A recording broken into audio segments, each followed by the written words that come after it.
You're listening to the Raccoon Roundtable podcast, episode number 63. I'm your host, David Oria, and I'm here with my co-host, Chris Sagana, and our guest today was Jason Francisco. Jason is he's an auditor for a telecom company, but man, what he really is a passionate traveler, man. And he wants to share. Magician, bro. Magician. He's a magician. Oh man, he's got a great following online where he helps people travel hack. You know, the man's willing to always share how he goes on these awesome trips like the Maldives, But what I think is great about this also is that we got some holidays coming up next couple months, and this might be the perfect time to learn. He doesn't get too deep into his strategies around travel hacking, but if you follow him, it can get you ready to get some miles, some points for your trips coming holidays. Yeah, man. I honestly think too, just showing people that he had kind of a normal career, but also turned a passion of his and also into like another career, which is super cool. Oh man. All right. So man, this is gonna be a stacked podcast. I already know just because of the guests that we have the privilege to speak with today. Man, it's honestly it's a pleasure being able to connect with you even off camera before recording, and we just want to give you an opportunity to, we always say this, set the table for everyone that's listening out there, just because I think your story is just so unique. So just kind of give us a glimpse of like who you are, where you're from, what you do. And I mean, I know that's kind of there's some breadth there to what you do, and then we're going to kind of go into that a little bit more in detail after, but go ahead. Okay, sounds good. Thank you, first of all, David and Chris, for having me. Jason Francisco, oh gosh, raised in Southern California, and father of 4 kids, very busy. I've got 2 kids in college. I've got somebody in high school. I've got someone who's a middle schooler, and so I've got pretty much a circle of life going on at home. And my wife and I were both full-time employees. She's a nurse, and I am an auditor for a telecommunication company. And I'm totally dating myself because I think this is my 27th year with, the company kind of switched from one company to another, but I didn't have to apply to different jobs because it was all about attrition and takeover, or whatever you want to call it. And so, but yeah, 27 years with the company. It was supposed to be a summer job. And I'm telling you, it's like 27 summers later, and I'm still very grateful and thankful for the opportunity, because I have moved up the different ladders. There were some heartbreaks every now and then because of the economy, but I would like to say I'm a survivor. Because when I remember my day one, I'm thinking, how does someone work here for 5-10 years? And here I am 27 years later. Wow. I became that guy.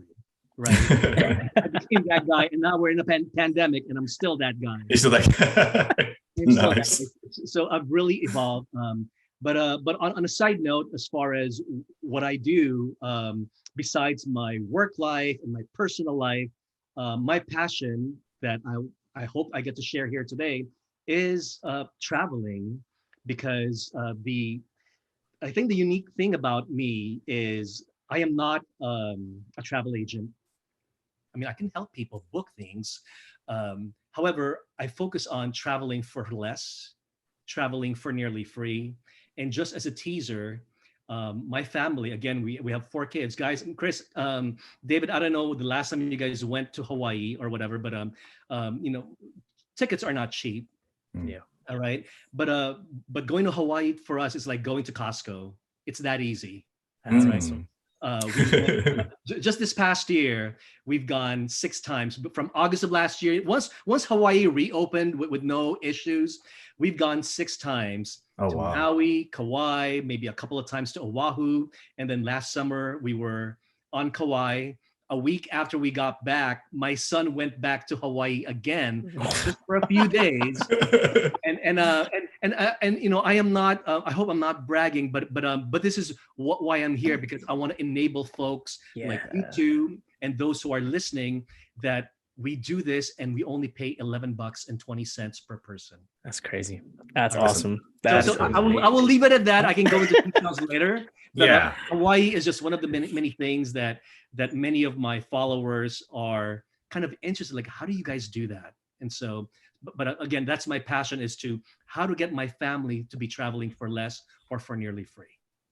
Wow. I do want to go back a little bit to the 9 to 5 that you described, right? Because I do want to talk about, of course, this passionate as far as traveling and what you do after you kind of clock out, right? But so you are an auditor for a telecom company. What exactly is that? Just so we can understand, like, Sure. The time that takes to get to there, and also the time that you take to do this thing on the side. So your career. Right. So with my latest position, there are different auditors in our organization, and my particular section of the organization, if I can step back, because we're a telecommunication company, there are, we have poles and cables and, things that we own, properties that we own, proprietary things that we own. And as you know, things happen, accidents happen, where folks would hit one of our poles, or we'll cut one of our telephone cables or power cables or whatever, anything related that is owned by the company.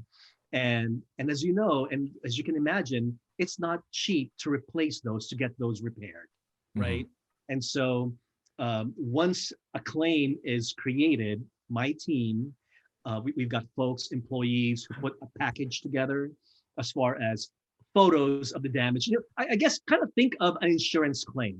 When you get a car accident, when you get into a homeowner's insurance kind of a situation.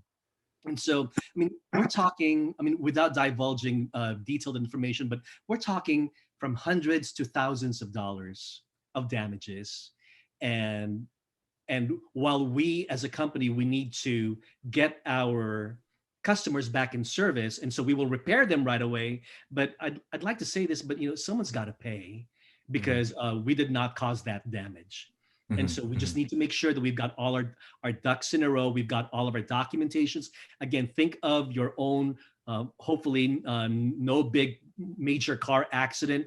Someone's going to take the picture. Someone's going to analyze what took place. And so my job is to make sure that all of the checklists, the pictures, the statements, the invoices, what have you, to support that. Hey, if you're claiming $100,000, what are the things that will help support that $100,000 claim? So that's my job, is to make sure that everything is tight and squeaky clean when we submit it to the damager or to the insurance company.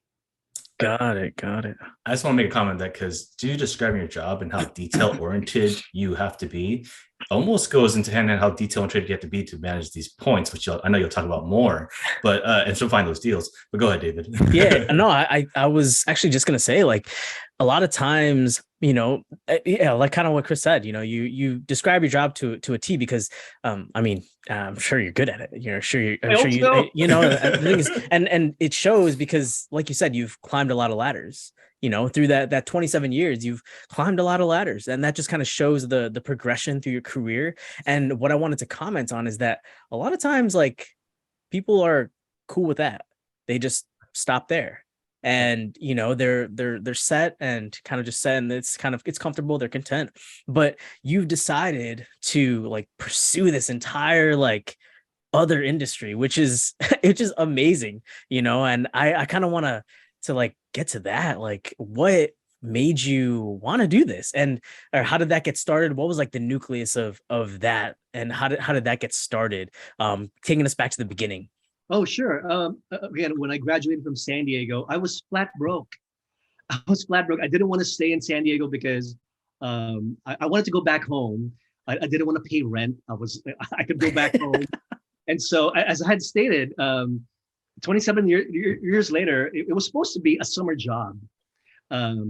Because I told myself after I graduated, again, going back to my love for Hawaii, I go, let me just work. At that time, Starbucks was just going big. Guys, this is 27 years ago, okay? 27 years ago, all right? So Starbucks was just, like, becoming big. In fact, I think our city just had their first Starbucks at that time. And so I told myself, Mom, Dad, maybe I'll just work for Starbucks for a couple of months, nothing too serious. And maybe I'll earn let's say $500, $600, $700, and I'll fly to Hawaii and just, and then come back and look for a real job. right? Well, the Starbucks thing did not happen. I never became a barista. And then I saw this thing with the local telephone communication company. And it was just, what's the word? A contact center associate.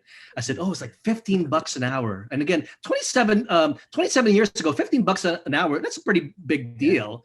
Well, at least in my mind, that was like the biggest hourly rate that I was going to earn. I said, okay, you know what? Maybe the Hawaii thing will happen and I can do this for like 2 or 3 months. And then I'll quit this job. And then I just stuck with it because there were just opportunities left and right. I mean, I was in a center, but there were opportunities to become a team leader, to become a supervisor.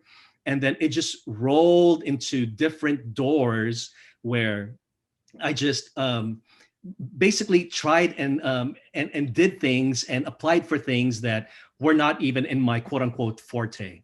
But because it was up my alley, I had the skill set. Because I think one thing that I tell folks is, don't look for a job that's something that you've actually done. If you have the skill set, if you have the desire, you will learn. And I have the ability to learn, because I'm always going in, like, no matter how seasoned I am with whatever I do, there's still that opportunity to learn. And so, I don't know how many doors or how many ladders I've climbed, but I must have had, and I'm not counting the exact numbers, maybe 5, 6, 7 different kinds of department and opportunities within the organization, and I'm just very thankful for it. Wow! So, Wow! That's awesome. Yeah. I want to go to where you mentioned your skill set, right? You knew what your skill set was. I mean, you started off in this part in telecom industry, and then now you're an auditor. Totally different transition there. But I want to talk about how this skill set introduced you to what you like to do now, right? You like to travel hack. Does this skill set apply to that? Like, how did you get into travel hacking anyway? Yeah, this from like 2 or 3 jobs ago, we're talking circa 2014. I was traveling. I got an opportunity to be a process engineer, which when I say engineer, when I say engineer, it's not about tinkering things, not the typical engineer that we've got in mind, but basically you break down a process, you find, hey, you know what, where are things broken? And let's find an opportunity to fix it and improve it and develop something, right? So maybe a process might have 10 steps. So we will slice and dice it. Okay, you know what, let's take it down. Let's only make it 8 steps and we will still be just as efficient, right? And so back in 2014, I was traveling a lot back east because there were a lot of training classes, etc.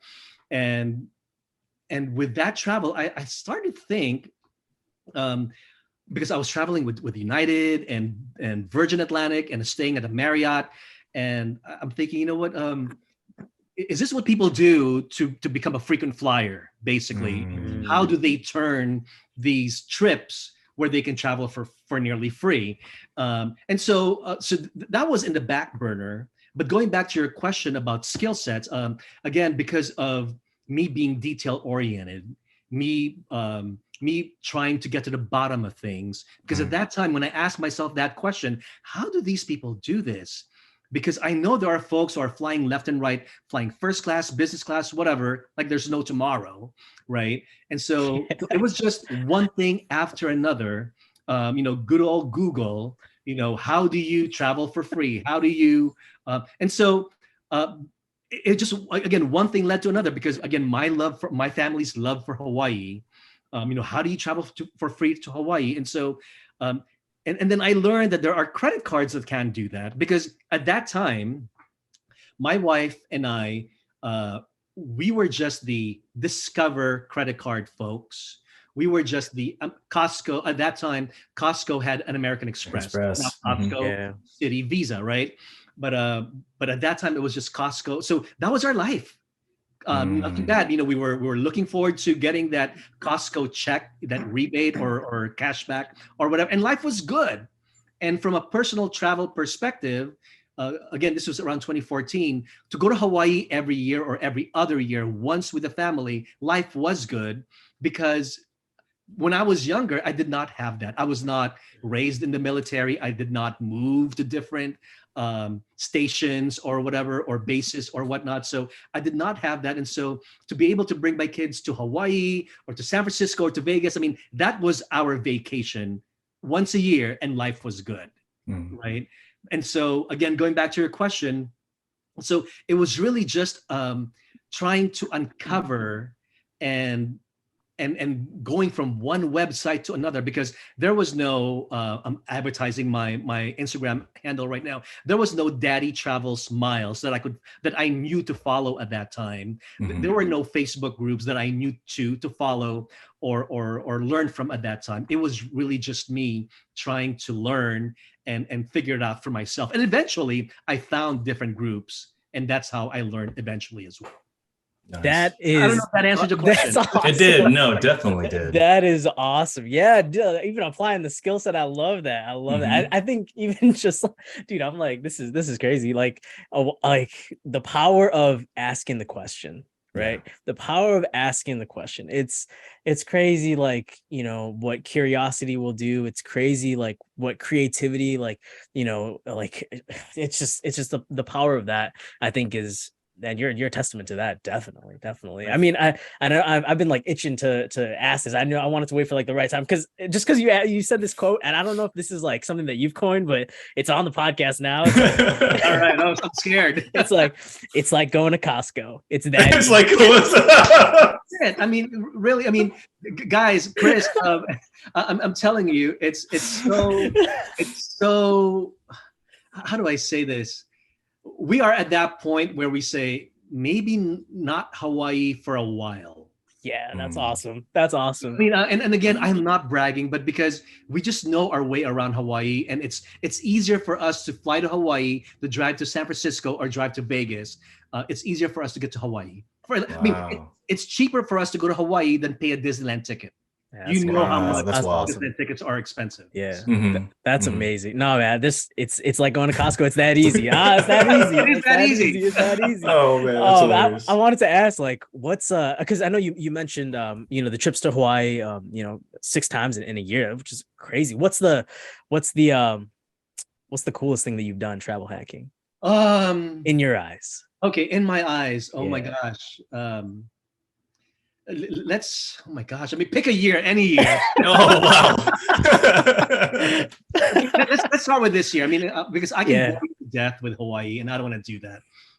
This year, I was able to organize a group of 22 to fly to the Maldives. All right. And it was a combination of no credit card points were used. We used TravelZoo. All right.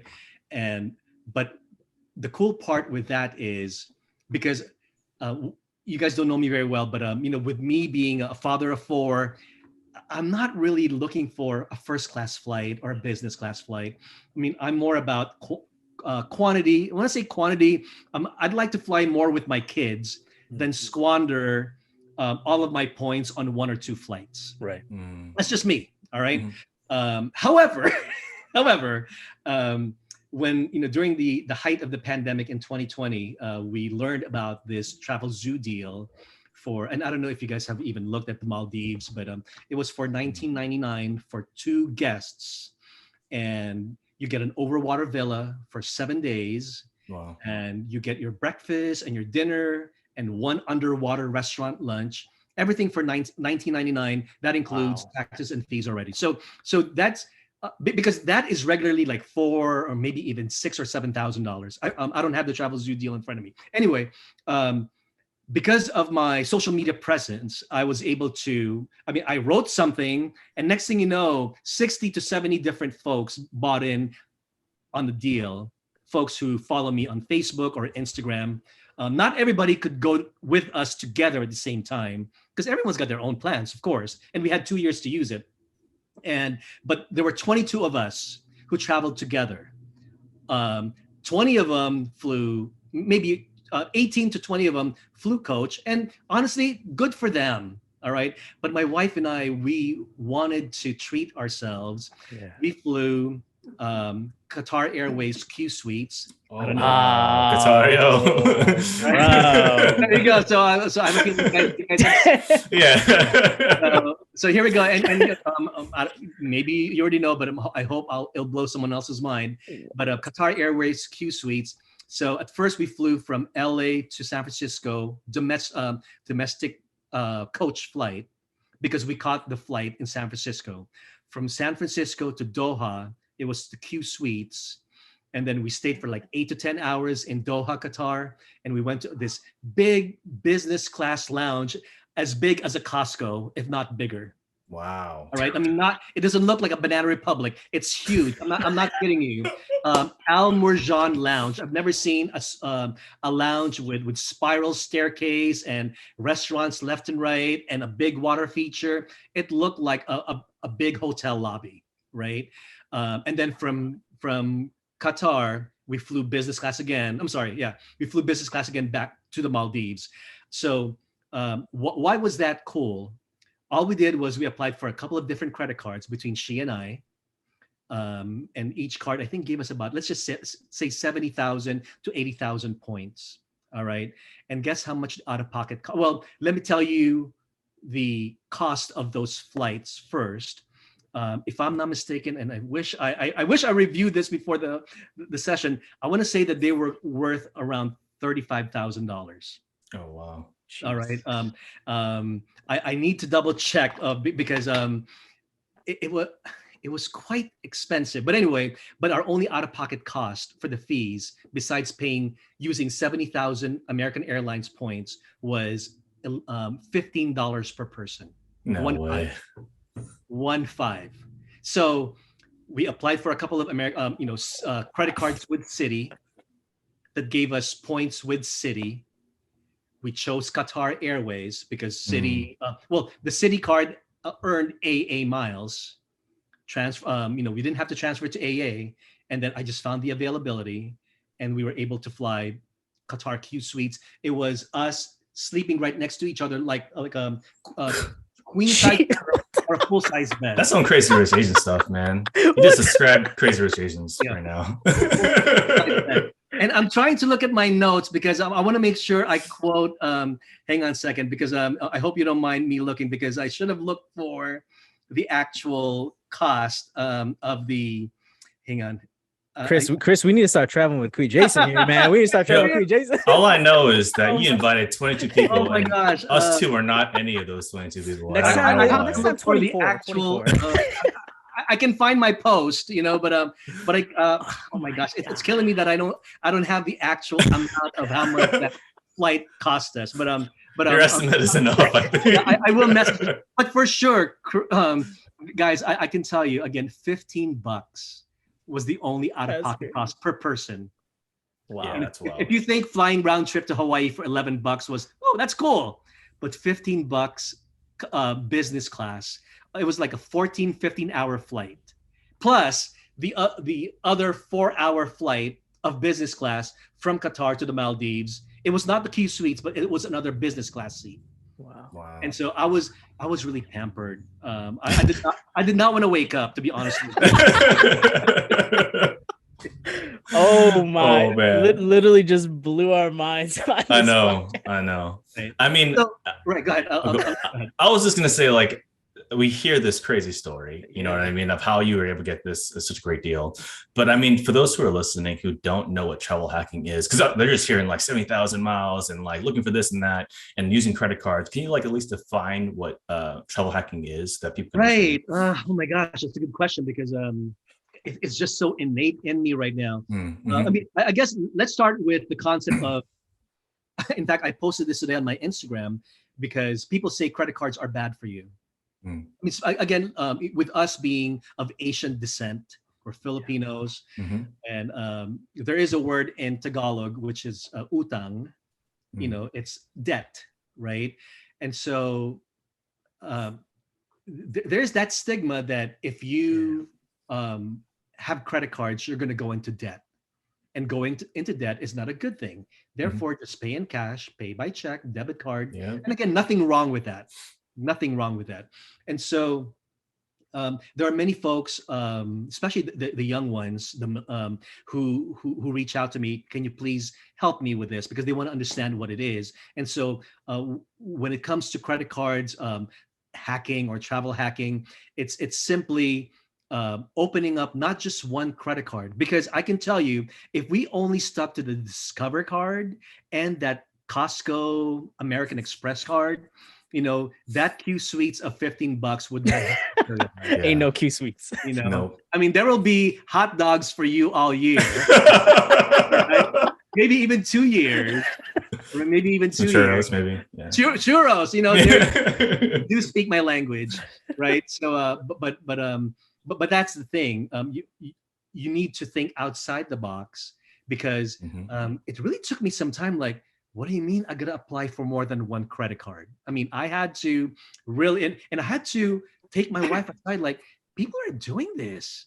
And I go, look at this guy, look at that guy. And so, well, we did not apply left and right away, but initially, because I had no guidance, I applied for certain cards that today I still have, but I also applied for credit cards that I should not have applied for because I had no guidance. So going back to your question, so it's applying for different credit cards with lucrative sign-up bonuses. So there are credit cards where if you apply for it, if you apply for it, you do have to meet a certain minimum spend, right? And for that particular minimum spend, let's say it's a 4,000 minimum spend, you're given a timeline. You got to meet that spend within 3 months, right? And there's an annual fee, for instance, but you need to understand, what will those bonus points do for me? Because one of the things that, especially the newbies, is, oh my gosh, I'm gonna apply for this card. It's offering 140,000 points. I'm not gonna apply for this other card because it's only offering 60,000 points. So because in our little minds, 140K is more than 60K, right? However, you have to think about these bonus points as currency. $1 does not equate to 1 peso, does not equate to 1 yen, and so on and so forth. So do not simply look for cards with huge bonus spend, but you need to understand, what can those bonus spend do for you? So going back again to your question, so it was basically graduating into applying for one card after another. But I want to make sure I put this out there, and this is not this is not designed for you and I to go into debt. Again, and I want to make sure this is clear, because to those listeners or watchers or the viewers of this YouTube channel, I don't want them to think that Jason is applying, let's say, for a brand new credit card. I just got a brand new credit card that I opened up yesterday, actually. The spend is $15,000 in 3 months. So pull yourself up really quick, all right? Because you and I know not everybody can spend that much in 3 months, right? However, my situation is different. Your situation is different. Our finances are different. I already mentioned to you, I've got 2 kids in college. I don't need to tell you the expenses. We've got vehicles, we've got car insurance, we've got homeowners insurance, we've got taxes due, etc. And those things you can also pay with your credit card. There might be a slight fee, but the bonus will easily offset the fees tied to this card. So for me, a $15,000 spend is not a difficult spend. We can do that in about a month or 2 months without even trying, because it just comes so naturally. When my kids tell me, Dad, tuition is due, not that I'm giddy, but I said, oh, I have a brand new credit card that I'm going to be paying for that. My AC, my condenser went kaput back in May. It was like $6 or $7 grand to replace it. And Chris, you're in California. We had a heat wave. I would not have known what to do without my AC. I'm telling you, it was $6 or $7 grand. So my wife applied for a credit card. It was a credit card with a 15,000 spend a couple of months ago. We met that within 45 days. Wow. Because the expenses we're not even looking for expenses. So my advice here to those who are listening and watching is, oh my gosh, I have a new card. I got to spend $4,000 in 3 months. Chris, maybe I'll buy a new iPhone. David, there's that new MacBook that they rolled out couple of months ago, and that's like $1,500. I'll get that. You can, yeah, but this is not designed for you to be wastefully spending. Yep. I want to make sure that I share that. All right. So I hope that answered the travel hacking portion of it. It did. Yeah. And do you mind, David, if I just comment? Dude, go ahead, man. Just from this conversation and also my experience from travel hacking, I say there's like 3 aspects that you just touched on. Is that with travel hacking, there's rules, there's strategies, and then there's responsibility, because you have to understand the rules to get these points, right? And what you have to, the requirements you have to meet, and everything that surrounds this card. You have the strategy before you open it. For example, you said if there's a card that you're looking at that has a $4,000 spend, if there's a time you can do like a mattress that's $4,000, why not open that card, right? And you have to know which points work for you. And there's a responsibility, right? You're not spending money just to meet this requirement. You're not opening a credit card just to get into this whole travel hacking thing when you're already in credit card debt, right? So there's things that you have to question by yourself. Like you said, everybody's situation is going to be different, but what you're trying to share is that there's this opportunity to play the game that the credit card companies probably are kind of letting you play, right? Go ahead, David. Yeah, no, I again, this is also, Chris and I actually talk a lot about like travel hacking offline, or definitely not to Q Suites status, but I mean, no, we're gonna get there. We're gonna get there. Goals right there. We're gonna get there with we're gonna tack on with Queen Jason. There you go. No, but we talk about this so much offline, but I mean, specifically on this podcast, you mentioned some things that like I just wanted to really touch on, and that the first thing was like the Filipino mindset. Yes. You mentioned that, and it just like triggered this like cascade of thoughts like in my brain. And I mean, I can't even imagine, right? Like back then when you said this kind of started for you, like what was going on in your head, because it takes a mindset shift, it takes changes to your habits, changes to your ways of thinking that many people perhaps in your community or whoever's around you, that don't necessarily see eye to eye, especially at the beginning. They'll only see, like they'll see the changes but don't really understand. Like what was that like? Right. Well, going back to the mindset, because and I mention this a lot whenever I get interviewed. I mean, love my mom and dad. When my mom showed up in my room when I was 18 or 19 and said, here's a credit card for you. She already applied for a credit card. I think I was an authorized user. I think it was a Citi card. And the advice was, make sure you pay your bills and on time. And I'm being very honest with you, love my mom. I don't think I've had the conversation of you got to pay your bills in full. Mm-hmm. All right. So at that time, if I had a bill of 500, they only need $25. I'll just pay $25.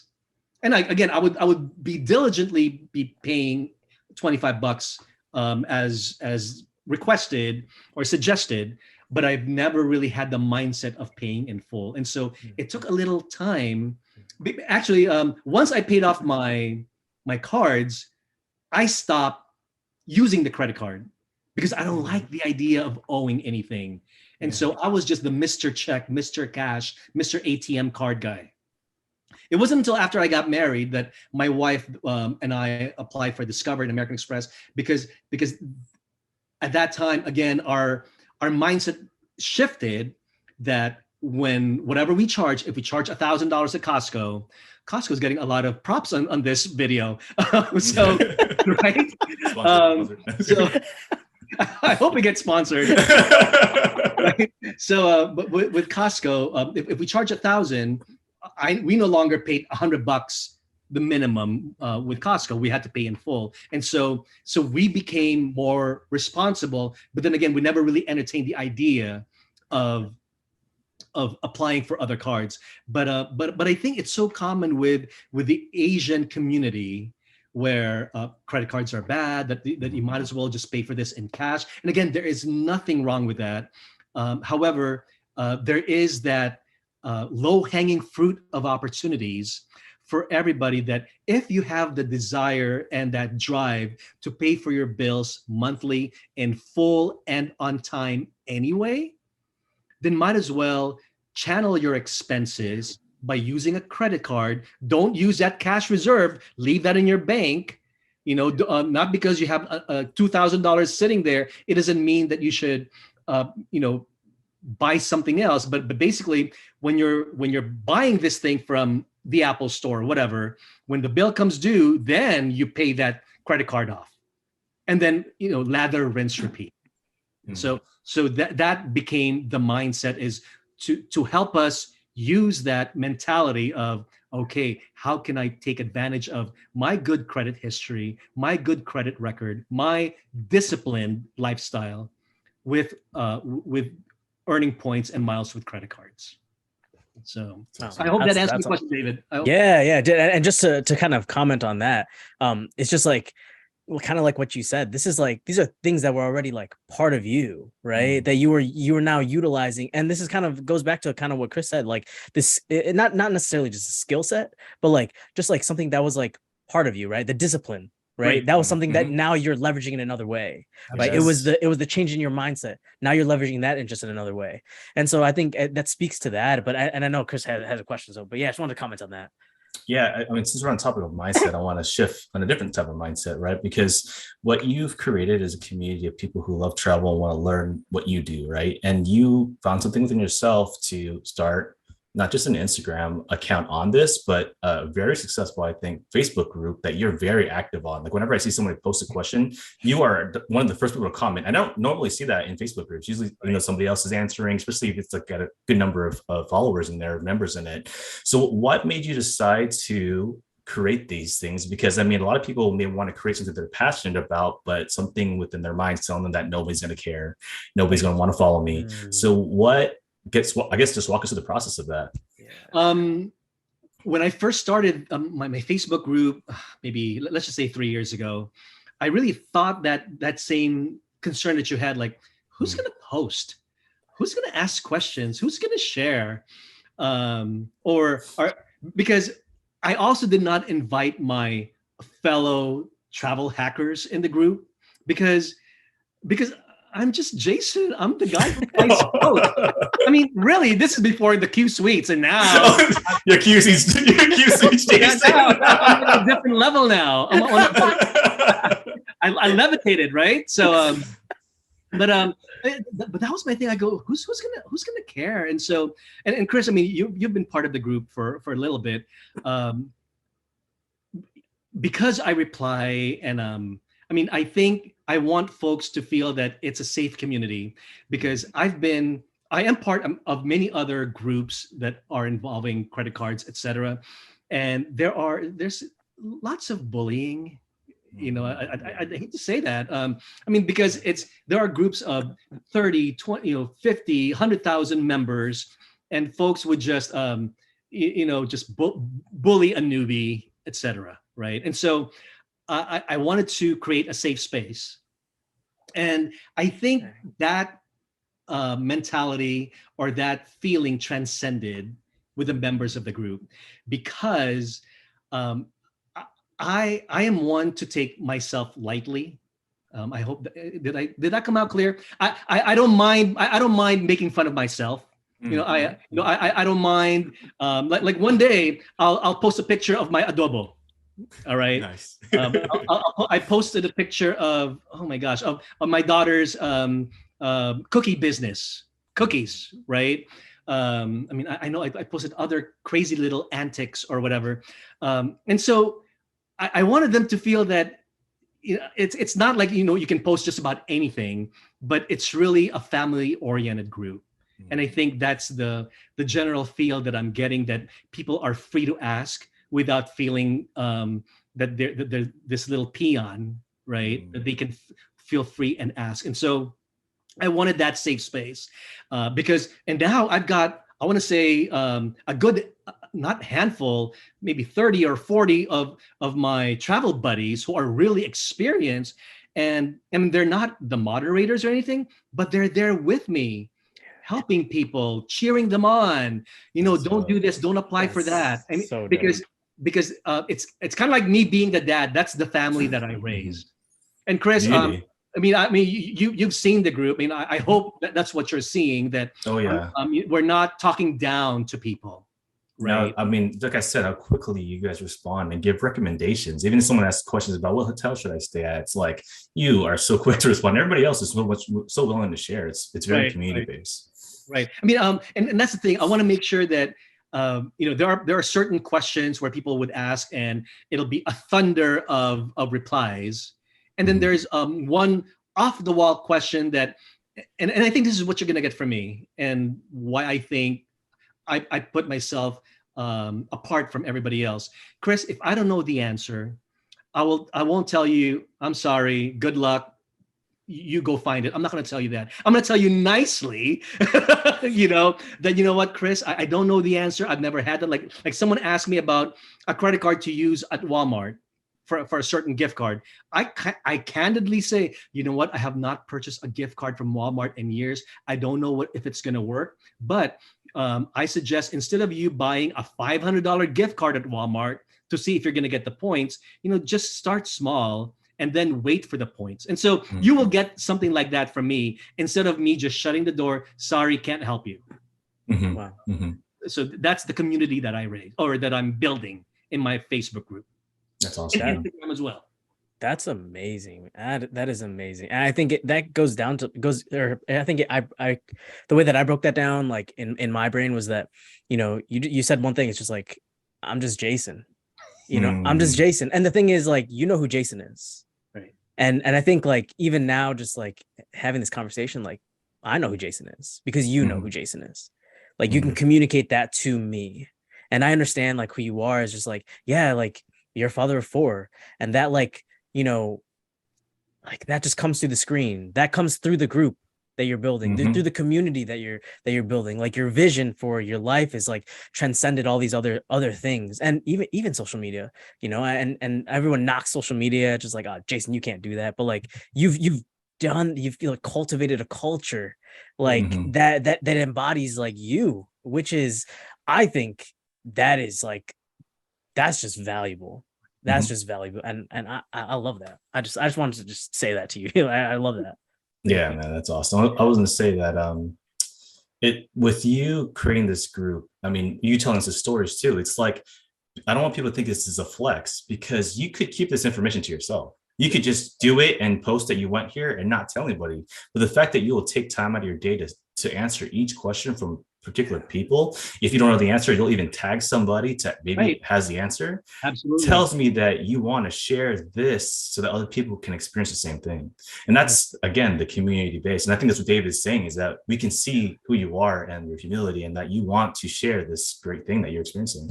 Absolutely. And again, while we have a little over 5,000 members now, it still feels so tight knit that, I mean, Chris, to your point, I'm glad you pointed that out, that if I don't know the answer, hey, I'll tag Mike, because Mike was just in Madrid, and I know that he took this Renfe train, and someone's asking about it. And so, I mean, because I know my peeps, put it that way. I know my folks, and again, I don't know all the answers. And that's one thing.